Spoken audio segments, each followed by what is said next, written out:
సాక్ష్యాలు ప్రభావం చేయొద్దు, ఎక్కడా కూడా మాట్లాడకూడదు అని కొన్ని సందర్భాలు చెప్పినా కూడా మరి ఆయన పక్కన అడ్వకేట్స్ రాంగ్ ఇన్ఫర్మేషన్ ఇచ్చారో ఏమో తెలియదు, కానీ వాటి కోసమే మాట్లాడారు. అది మాట్లాడకూడదు.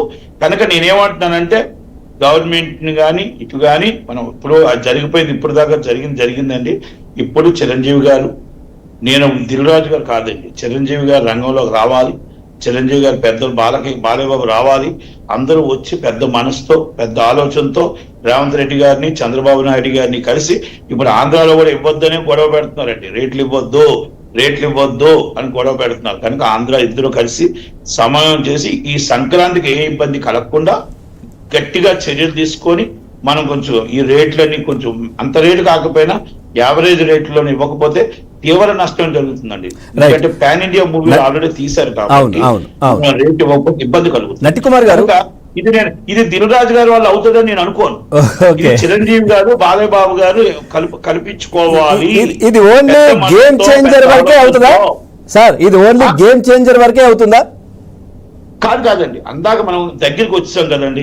నేను అనేది దిల్ రాజు వల్ల కాదు ఇది అని అంటున్నారు కదా, ఓన్లీ అంతవరకే అవుతుందా? కాదండి, అంటే దిల్ రాజు గారు వల్ల అంటే ఇప్పుడు దిల్ రాజు గారు ఇటు అటు గవర్నమెంట్ గాని ఇటు గాని సినిమా ప్రొడ్యూసర్ కూడా ఆయనే, అవును, డిస్ట్రిబ్యూటర్ కూడా ఆయనే, అవును.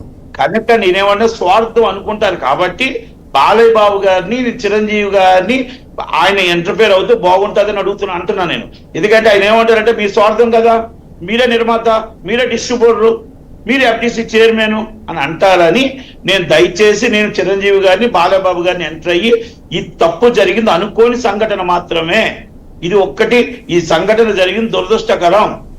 ఇప్పుడు నేను ఎన్ని మాట్లాడినా కూడా ఇది ఒక దురదృష్టం జరిగింది. కనుక దయచేసి గవర్నమెంట్ కూడా శాంతించి మా ఇండస్ట్రీని కాపాడటానికి 15 రోజులు ఉందండి. ఈ 15 రోజులు నిలబెట్టడానికి పెద్ద మనసుతో రావాలని నేను కోరుకుంటున్నాను. ఎందుకంటే ఇండస్ట్రీ బాగుండాలని మేమంతా కోరుకుంటున్నాం. చిన్నప్పటి నుంచి ఇండస్ట్రీలో ఉన్నాం.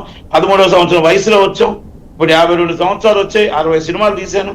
ఇప్పుడు ఉండాలి, ఇండస్ట్రీ బాగుండాలని కదా కోరుకుంటాం. నట్టికుమార్ గారు బాగుండాలని కోరుకుంటాం. దిల్రాజు నేనేమన్నా, నేను ఎవరిని మాట్లాడినా నేను ఇండస్ట్రీ కోసమే మాట్లాడతాను తప్ప వ్యక్తిగతంగా నాకు అందరూ ఫ్రెండ్సే. వ్యక్తిగతంగా మాకే విభేదాలు ఎవరికి ఉండవండి ఇక్కడ.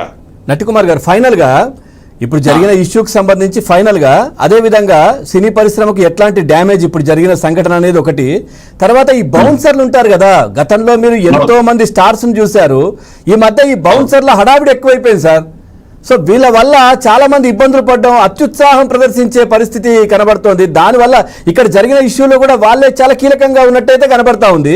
వీళ్ళకి సంబంధించి ఏం చెప్తారు ఫైనల్ గా ఈ రెండు అంశాలు? 2010లో బౌన్సర్ల మీద కంప్లైంట్ పెట్టామండి. అవును, అందుకే అడిగా. 2010లో బౌన్సర్లు పెట్టాం. అప్పుడు డీజీపీ కమిషనర్ గారు సైఫరాబాద్ ఉండేవారు మహేందర్ రెడ్డి గారు. అప్పుడు మహేందర్ రెడ్డి గారికి మేము చెప్పడం జరిగింది. చాలా క్లియర్ గా అందరికి డైరెక్షన్ ఇవ్వడం కూడా జరిగింది.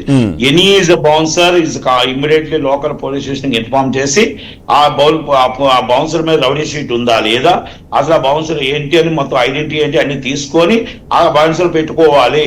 లేదనుకుంటే మేము తీసుకెళ్లి లోన్ వేసేస్తామని కూడా అప్పుడు కూడా చాలా సీరియస్ గా తీసుకున్నాం. ఎందుకంటే ఇలాగా అప్పుడు ఒక అబ్బాయి కాలు ఏదో ఇరిగిపోయింది ఆ సమయంలో. కనుక అప్పుడు నేను చైర్మన్